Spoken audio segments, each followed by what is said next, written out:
I am not in the habit of frequently attending public meetings. If one takes people's time, one must say something that helps them.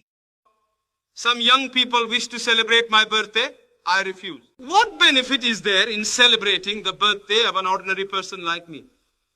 I told those young people to celebrate the birthday of Lord Buddha instead. I see thousands of people at Ram Jayanti and Krishna Jayanti, but I have never seen even 100 people gather for Buddha Jayanti. A person elevated to the status of a god must have pure thoughts.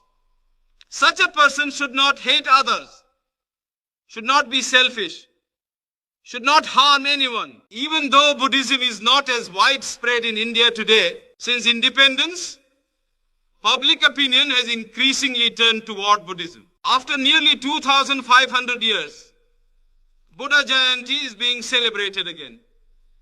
Is this not extraordinary? Only Buddhism offers rays of true knowledge. It is because of Buddhism that we can declare India great before the world.